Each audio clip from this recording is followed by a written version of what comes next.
আসসালামু আলাইকুম। নতুন একটা রেসিপিতে সবাইকে স্বাগতম। আশা করি সবাই ভালো আছেন। আমিও ভালো আছি আলহামদুলিল্লাহ। ঈদ পরবর্তী এখন তো সবার বাসায় নেহারি, গরুর মাংস সব কিছুই অ্যাভেলেবেল আছে। আর নেহারির একটা রেসিপি তৈরি করে দেখাবো খুবই সহজভাবে।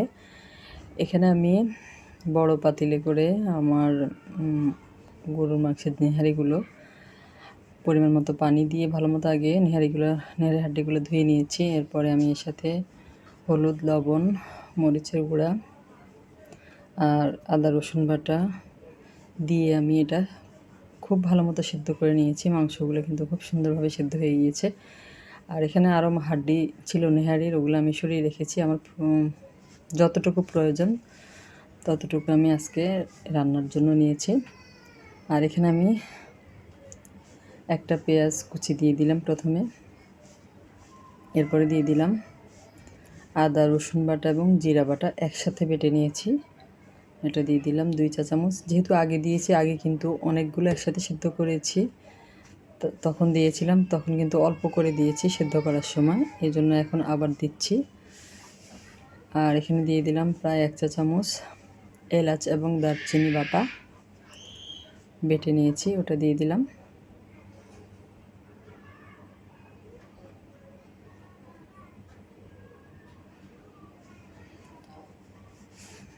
প্রথমে সামান্য সামান্য দিয়ে আমি সিদ্ধ করে নিয়েছি, আর সেটা দিতে হবে না, এই জন্য এখন আবার আরেকটু অল্প অল্প করে একটু একটু মশলা দিয়ে দিচ্ছি। অর্থাৎ পরিমাণ মতো যতটুকু হাড্ডি নেবেন অতটুকু আর কি মশলাটা দিতে হবে। আর চুলাটা কিন্তু মিডিয়ামে করে রেখেছি। এগুলো যেহেতু আমি আগে সিদ্ধ করে নিয়েছি, এই জন্য সিদ্ধ করার কোনো প্যারা নেই। এরপরে দিয়ে দিলাম গরম মশলা গুঁড়া। গরম মশলা আমি আগেও দিয়েছি, তবে সেটা সব কিছুর সাথে কম হয়েছে, এই জন্য এখন আবার দিয়ে দিলাম। গরম মশলা দিয়েছি আমি 1/2 চা চামচ। ঝালের জন্য দিয়ে দিব মরিচের গুঁড়া প্রায় 2 চা চামচের মতো।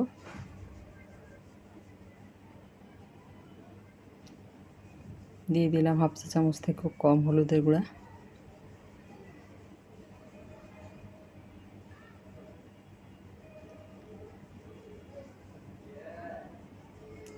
আর দিয়ে দিব প্রায় 1 কাপ পরিমাণ পানি। পানি দিয়েছি মশলাগুলো করার জন্য।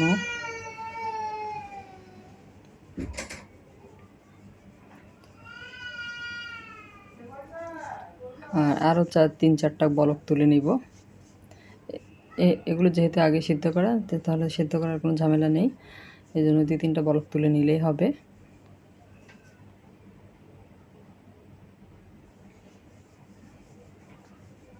আর এখানে কিন্তু আমি কোনো তেল ব্যবহার করিনি সিদ্ধ করার সময়। এই হাড্ডি থেকে কিন্তু অনেক তেল বের হয়েছে।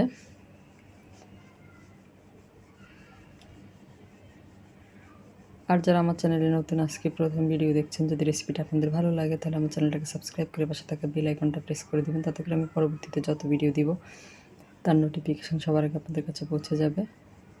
আর অলরেডি যারা আমার বন্ধু হয়ে আছেন তাদেরকে জানাই অসংখ্য অসংখ্য ধন্যবাদ।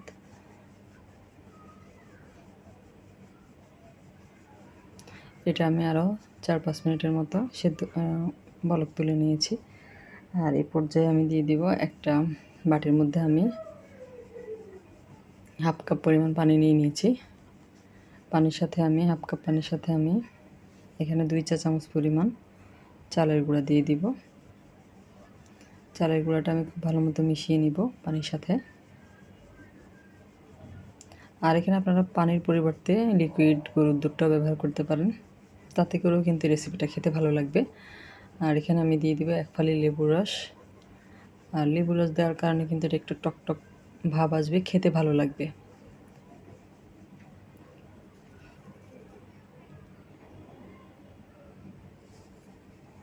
চালের গুঁড়োটা খুব ভালো মতো মিশিয়ে নিয়েছি।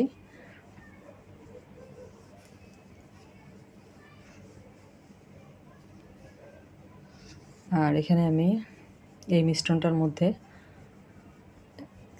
1 চা চামচ পরিমাণ চিনি দিয়ে দিব। যেহেতু লেবুর রস ব্যবহার করেছি তাই একটু চিনি ব্যবহার করেছি, তাহলে খেতে ভালো লাগবে। আর খুব ভালো মতো মিশিয়ে নিয়েছি, মেশানো হয়ে গিয়েছে। এবার এটা আমি এই নেহারির ঝোলের সাথে মিশিয়ে নিব আর নেড়েচেড়ে খুব ভালো মতো মিশিয়ে নিব। আর চালের গুঁড়ার এই মিশ্রণটা দেওয়ার পরে একটা বলক উঠলেই কিন্তু আর তেমন বেশি চাল করার দরকার নেই, নাহলে কিন্তু অনেকটা ঘন হয়ে যাবে। আর এই পাশে আমি ফোড়ন দেওয়ার জন্য অর্থাৎ বাগার দেওয়ার জন্য আর কি একটা প্যান বসিয়ে দিয়েছি। আর প্যানের মধ্যে আমি খুব সামান্য তেল দিব, তেলটা একেবারে কম দিব, কারণ যেহেতু আমার হাড্ডি থেকে কিন্তু অনেক তেল বের হয়েছে, আমি এই জন্য খুব সামান্য তেল দিয়েছি। দিয়ে একটা পেঁয়াজ কুচি দিয়ে দিলাম, আপনারা চাইলে এখানে রসুন কুচিটা ব্যবহার করতে পারেন। পেঁয়াজটা আমি একটু ব্রাউন কালার করে ভেজে নেব।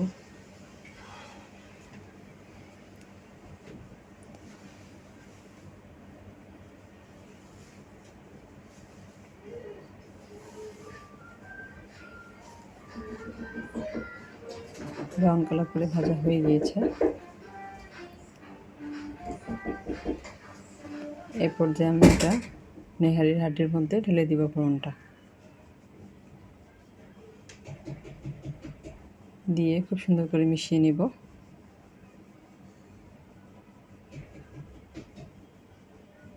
আমি রসুন কুচি ব্যবহার করলাম না, আপনারা চাইলে রসুন কুচিটা ব্যবহার করতে পারেন। হয়ে গিয়েছে আমার নেহারি রান্না করা। আর সিম্পলভাবে এই রেসিপিটা কিন্তু খুবই ভালো লাগে খেতে। রেসিপিটা আপনাদের কাছে কেমন লাগলো অবশ্যই কমেন্ট করে জানাবেন। আর এই রেসিপিতে অবশ্যই বাসায় একবার ট্রাই করে দেখবেন।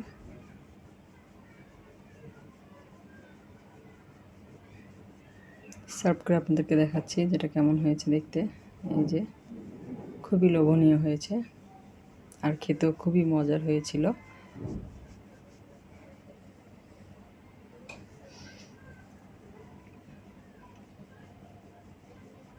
আর এটা কিন্তু চালের রুটি দিয়ে খেতে অনেক বেশি মজার। আমি সাথে চালের রুটিটাও বানিয়েছিলাম।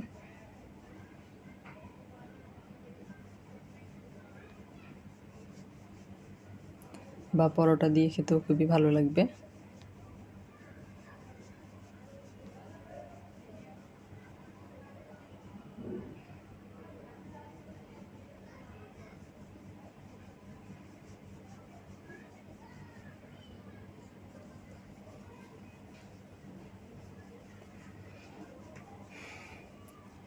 সবাই অনেক বেশি ভালো থাকবেন। আজ এ পর্যন্তই। আল্লাহ হাফেজ।